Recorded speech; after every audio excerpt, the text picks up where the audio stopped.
अस्सलाम वालेकुम स्टूडेंट्स। हमने क्लॉजेज़ का पार्ट 1 किया था, तो आज हम क्लॉजेज़ का पार्ट 2 कर रहे हैं, जिसमें इसकी जो बाकी टाइप्स हैं वो हम डिस्कस करेंगे। जो अदर टाइप्स जो हमारी रह गई थी वो उसमें है restrictive and non restrictive clauses. थोड़ा सा मैं आपको इसके बारे में बता देती हूँ, फिर मैं आपको इसकी डिटेल करवा दूँगी। रिस्ट्रिक्टिव क्लॉज एक ऐसा पार्ट ऑफ सेंटेंस होता है जिसका एक सेंटेंस के अंदर होना बहुत ज़रूरी होता है। यानी कि एक सेंटेंस का इंटेग्रल या ज़रूरी पार्ट जो होता है, अगर वो नहीं होगा एक सेंटेंस में तो हमें बात समझ नहीं आएगी। यानी कि अगर एक सेंटेंस में ये वाला पार्ट नहीं होगा जिसको हम रिस्ट्रिक्टिव क्लॉज कहते हैं, तो सेंटेंस की जो हमें अंडरस्टैंडिंग है वो नहीं होगी। वो सेंटेंस हमारे लिए एक क्वेश्चन बन के रह जाएगा और हमें समझ नहीं आएगी कि इसके अंदर आखिर बात क्या की गई है। तो रिस्ट्रिक्टिव क्लॉज वो सेंटेंस का वो पार्ट होता है जिसको एक सेंटेंस के अंदर होना बहुत ज़रूरी है, ताकि मीनिंग्स जो हैं वो कम्प्लीटली कन्वे हो सके, हमें बात की समझ आ सके कि आखिर बात किसके बारे में की गई है या किसके बारे में की जा रही है और इसके पीछे मोटिव क्या है। जो नॉन रिस्ट्रिक्टिव क्लॉज है वो अगर आप सेंटेंस में अगर वो ना भी हो, मतलब अगर हम उसको सेंटेंस में से निकाल भी दें उस पार्ट को, तो उस सेंटेंस की फिर भी समझ आ जाएगी। यानी कि वो एक एडिशनल इन्फॉर्मेशन तो होगी कि अगर वो नहीं भी होगी सेंटेंस में तो बात फिर भी क्लियर हो रही होगी। यानी कि उसको अगर हम सेंटेंस से उस हिस्से को निकाल भी देंगे तो भी हमारी बात कंप्लीट हो जाएगी। तो रिस्ट्रिक्टिव क्लॉज वो क्लॉजेज होते हैं, मतलब सेंटेंस का वो पार्ट जिसको सेंटेंस के अंदर होना ज़रूरी है, और नॉन रिस्ट्रिक्टिव जिसका होना ज़रूरी नहीं है। इसकी अब हम डिटेल कर लेते हैं कि clauses that provide essential information are, essential mean ज़रूरी, यानी कि वो क्लॉजेज जो कि एसेंशियल ज़रूरी इंफॉर्मेशन प्रोवाइड करते हैं आर नॉन है रिस्ट्रिक्टिव क्लॉजेज।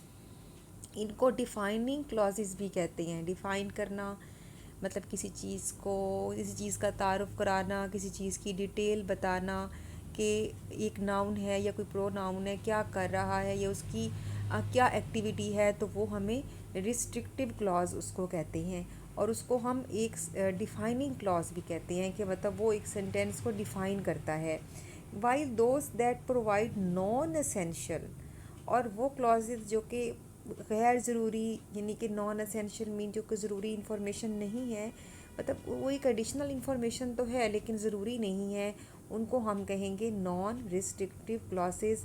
समटाइम्स इनको नॉन डिफाइनिंग, यानी कि रिस्ट्रिक्टिव क्लॉज को हम डिफाइनिंग क्लॉज कह सकते हैं और नॉन रिस्ट्रिक्टिव को हम नॉन डिफाइनिंग क्लॉज भी कह सकते हैं, क्योंकि ये डिफ़ाइन नहीं करते एक सेंटेंस को कि अगर ये सेंटेंस में ना भी हो तो भी बात कंप्लीट हो जाती है।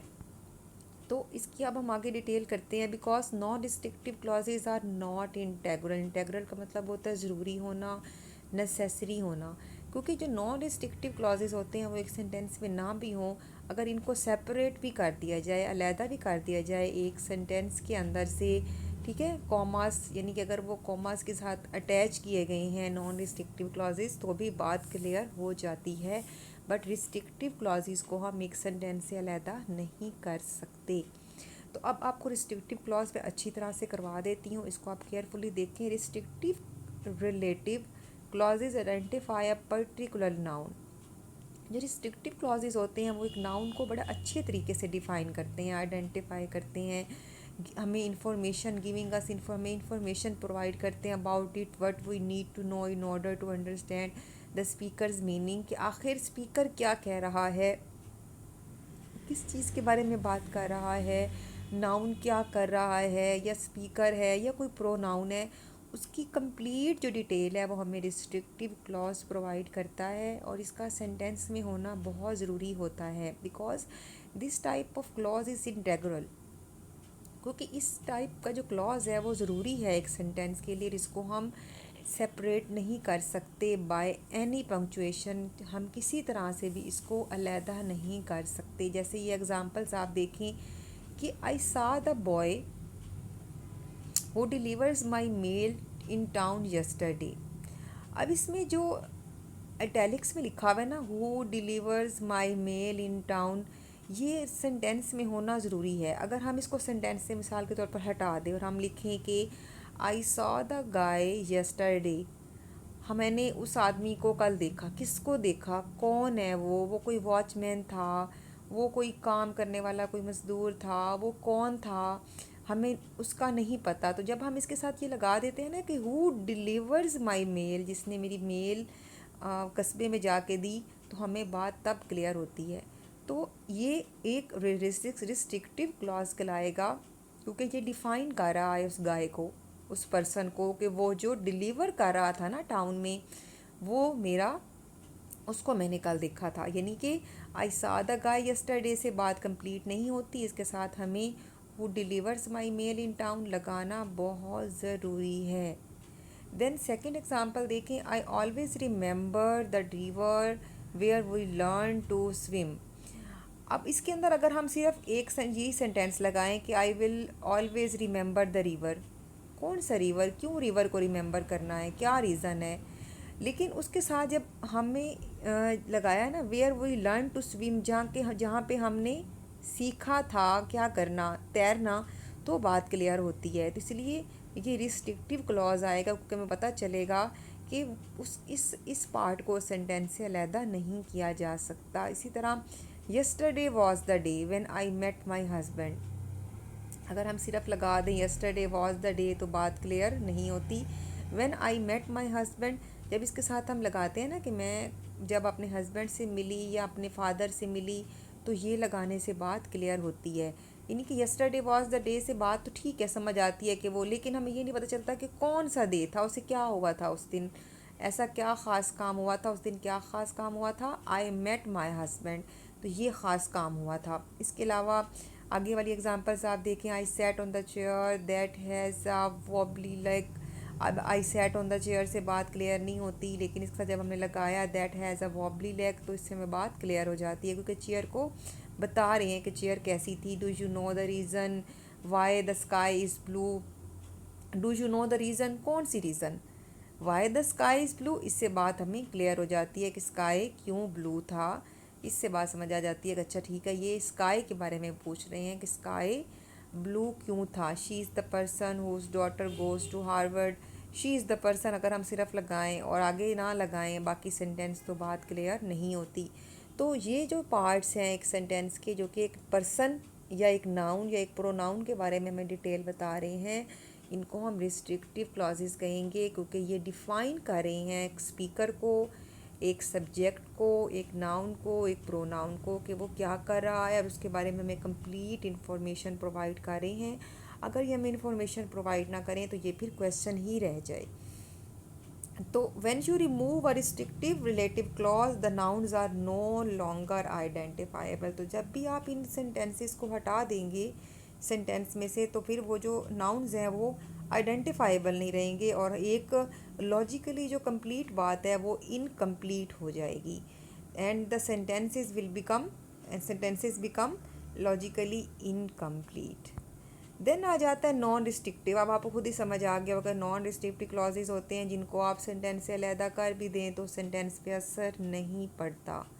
यानी कि अगर हम इसको सेंटेंस से हटा भी दें तो भी सेंटेंस अपनी बात कंप्लीट कर देगा। हाँ, अगर ये सेंटेंस के अंदर अगर ये हम इनको अटैच करें तो सेंटेंस के बारे में हमें एडिशनल इन्फॉर्मेशन तो प्रोवाइड करते हैं, लेकिन अगर हम इनको अलहदा कर दें तो बात फिर भी क्लियर हो जाती है। तो non restrictive relative clauses give us additional information about a noun that has already been identified, कि एक नाउन के बारे में जो पहले से कंप्लीट इन्फॉर्मेशन दी गई है उसके बारे में अगर एडिशनल इन्फॉर्मेशन देनी है, नेसेसरी नहीं, ज़रूरी नहीं, मतलब अगर एडिशनल इन्फॉर्मेशन देनी है तो उसके साथ हम नॉन रिस्ट्रिक्टिव क्लॉज जो है लगाया जाता है। मतलब अगर इसको हम हटा भी दें सेंटेंस से तो बात फिर भी क्लियर हो रही होती है।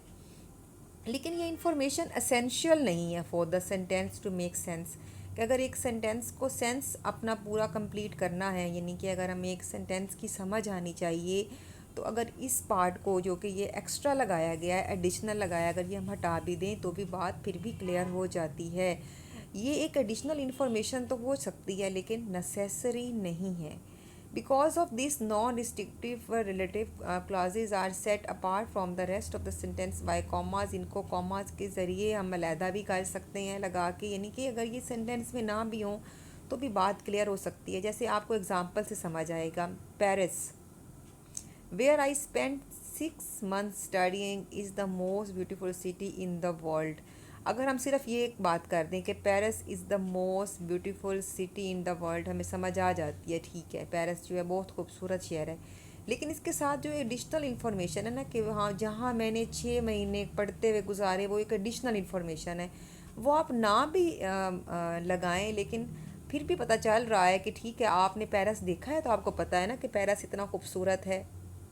इसके साथ अगला सेंटेंस आप देखें, the woman down the street whose children are the same age as ours invited us over for dinner next week, कि वो औरत जिसके बच्चे जो हैं वो हमारे हम उम्र थे, हमें उन्होंने डिनर के लिए नेक्स्ट वीक बुलाया। तो ये जो बात है whose children are the same age as our, इसको अगर नहीं भी लगाया जाए और लगाया जाए the woman down the street invited us for dinner, तो ये बात इस तरह भी क्लियर हो जाती है। लेकिन ये जो इसके अंदर एक कॉमास के साथ अटैच किया गया है एक सेंटेंस, वो नॉन रिस्ट्रिक्टिव क्लॉज है, एडिशनल इन्फॉर्मेशन है, उसको आप एक सेंटेंस से अलहदा भी कर सकती हैं।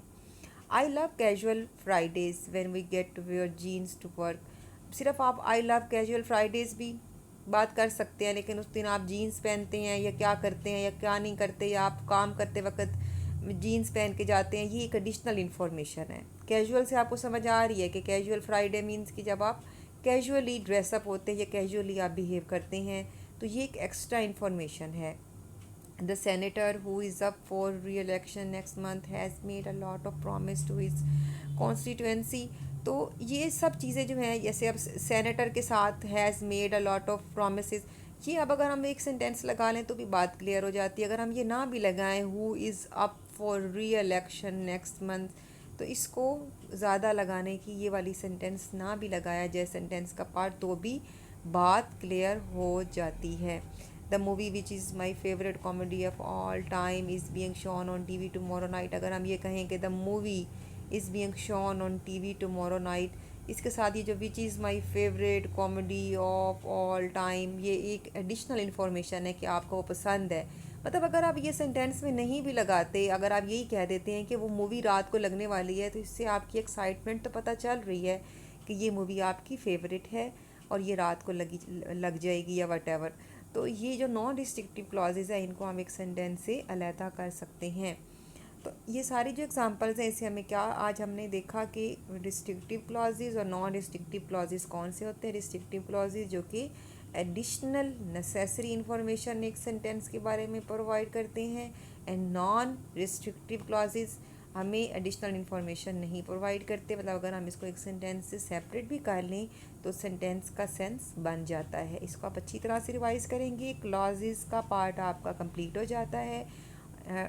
तो नेक्स्ट हम जो टॉपिक करेंगे वो हम इंशाल्लाह नेक्स्ट लेक्चर में डिस्कस करेंगे। इसको आप अच्छी तरह से रिवाइज करें और क्लॉजेज़ का पार्ट 1 और क्लॉजेज़ का पार्ट 2 आप अच्छी तरह से तैयार करें। टेक केयर एंड अल्लाह हाफिज़।